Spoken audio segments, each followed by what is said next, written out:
teman-teman, sekarang kita sedang berada di kebun lemon. Nah, kebun lemon ini pastinya punya jeruk lemon.com.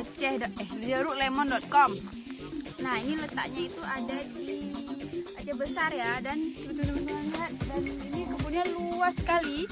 Nah, jeruk lemon di sini ini dibudidayakan langsung oleh orang Aceh, tapi bibitnya itu diimpor dari California. Jadi ini jeruk bule ya, tapi dibudidayakan di Aceh.